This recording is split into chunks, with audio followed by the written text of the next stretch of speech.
నమస్తే అండి. నేను సత్యవాణి. సర్వికల్ స్పాండిలోసిస్ ఉంటే కనుక దాన్ని తగ్గించుకోవడానికి యోగా చాలా బాగా ఉపయోగపడుతుందండి.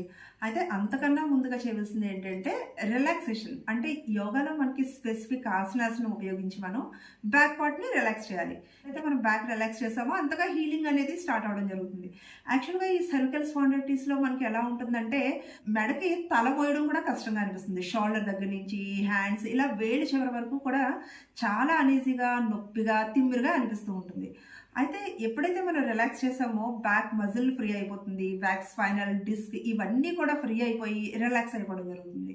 సో దానివల్ల ఏమవుతుంది అంటే మీకు 30-40% ఇక్కడే రిజల్ట్ మొదలవుతుంది. తర్వాత మనం చేసేటువంటి స్పెసిఫిక్ ఆసనాస్ సర్వికల్ స్పాండిలోసిస్‌ని నివారించడానికి చక్కగా మనకి ఉపయోగపడడం జరుగుతుంది.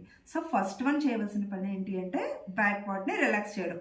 ఓకే. ఏ విధంగా రిలాక్స్ చేయాలి అనేది ఇప్పుడు చూద్దామండి. ఇక్కడ నేను 3 పార్ట్స్ కింద డివైడ్ చేశాను. ఫస్ట్ పార్ట్ వచ్చి రిలాక్సేషన్ ఆసనాస్ అండి. ఫస్ట్ మీరు ఈ రిలాక్సేషన్ ఆసనాస్ ఒక 2 డేస్ పాటు చేసి తర్వాత సెకండ్ పార్ట్‌లోకి వెళ్ళాలి. మొట్టమొదటిగా ఇలా బార్‌లో పడుకునే స్థితిలోకి రావాలి. ఇలా బార్‌లో పడుకుని 2 చేతులు ముందుకు చాపి కాళ్ళు 2 జాయిన్‌గా ఉంచాలి. ఇది అద్వాసన్. అద్వాసన్‌లో ఉండి నెమ్మదిగా జ్యేష్ఠికాసన్. మీరు అద్వాసన్, జ్యేష్ఠికాసన్ 2 చేయాలి అనుకుంటే 2 చేయొచ్చు. లేదంటే ఏదో ఒక దాంట్లో టోటల్ బాడీ అంతా కూడా రిలాక్స్‌గా ఉంచాలి. డీప్ ఇన్హలేషన్స్, ఎక్స్‌హలేషన్స్ తీసుకుంటూ రిలాక్సేషన్‌ని ఎక్స్‌పీరియన్స్ చేస్తూ అలాగే ఉండాలి.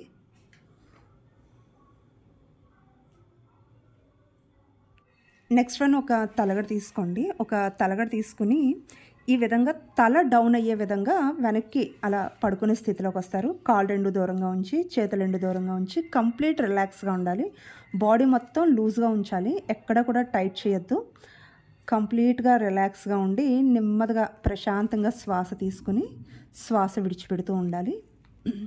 ఇది చేయడం వల్ల బ్యాక్ పార్ట్ అంతా కూడా చాలా రిలాక్స్ అవుతుంది. అక్కడ ఏదైతే ప్రెషర్ ఉందో మొత్తం ఆ ప్రెషర్ అంతా రిలీజ్ అయిపోయి సర్వికల్ స్పాండిలైటిస్ నుంచి మనం రిలీజ్ అవ్వడానికి ఈ పోస్చర్ మీకు చాలా మంచిగా ఉపయోగపడుతుంది. ఇలా మీకు కంఫర్ట్‌గా ఉన్నంతసేపు కూడా ఉంటారు. తర్వాత నెమ్మదిగా ఆ పిల్లో తీసేసి నెమ్మదిగా రిలాక్స్ అవుతారు. ఇలా రిలాక్స్ అయ్యేటప్పుడు ఆ పిల్లో తీసిన తర్వాత బ్యాక్ పార్ట్ అంతా కూడా ఎంత తేలిగ్గా అనిపిస్తుంది అంటే చాలా రిలాక్స్‌గా, చాలా ఫ్రీగా ఉన్నట్టుగా మీకు ఎక్స్‌పీరియన్స్ అవుతుంది. నెక్స్ట్ ఒక చైర్ తీసుకుని దాంట్లో ఒక తలగడి లేదంటే 2 తలగళ్ళు వేసుకుని ఈ విధంగా వెనక్కి డౌన్ అయ్యే విధంగా అంటే చూడండి కొద్దిగా పార్ట్ వెనక్కి డౌన్ అయ్యింది. ఈ విధంగా సెట్ చేసుకోవాలి. చైర్‌లో కూర్చొని స్లోగా వెనక్కి ఇలా డౌన్ అవుతారు. ఇలా చేతులు మీకు కంఫర్ట్‌ని బట్టి ఎలా మీకు కంఫర్ట్‌గా ఉంటే అలా సెట్ చేసుకొని మీ హెడ్ వెనక్కి అలా రెస్ట్‌గా అలా రిలాక్స్‌గా ఉంచడానికి ట్రై చేయండి. ఎక్కడ కూడా ఎలాంటి స్ట్రెస్ తీసుకోవద్దు. ఇందులో ఏంటంటే మీకు రిలాక్సేషన్ ఇంకా కంఫర్ట్ అనేది ఎక్స్‌పీరియన్స్ అయ్యే విధంగా మీ పోస్చర్ ఉండాలి. స్పాండిలోసిస్ తగ్గాలి అంటే ఫస్ట్ వన్ మీరు ఎక్సర్సైజ్ చేయడము, యోగా చేయడం కాదు. ఫస్ట్ వన్ ఏంటంటే రిలాక్సేషన్ ఆసనాస్ మీరు ఎంత చక్కగా చేస్తే అంత చక్కగా మీకు త్వరగా హీల్ అయ్యేటువంటి అవకాశం ఉంటుంది. ఓకే. చూసారు కదండీ! బ్యాక్ పార్ట్‌ని ఎలా రిలాక్స్ చేయాలి అనేది. ఇవేంటి అంటే ప్రతిరోజు మీరు చేసినట్లయితే కనుక అంటే ఎప్పుడు మీకు వీలు కుదిరితే అప్పుడు ఉదయం, సాయంత్రం ఇలా 2 పూటలా మీరు చేసినట్లయితే కనుక చాలా త్వరగా మీకు జస్ట్ ఒక 5 డేస్‌లోనే మీకు చాలా ఫ్రీగా అనిపిస్తుందన్నమాట. ఆల్రెడీ మనకి బ్యాక్ పార్ట్ స్ట్రెయిన్ అవ్వడం వల్ల మనకి ఈ సర్వికల్ స్పాండిలోసిస్ అనేది రావడానికి కారణమవుతుంది.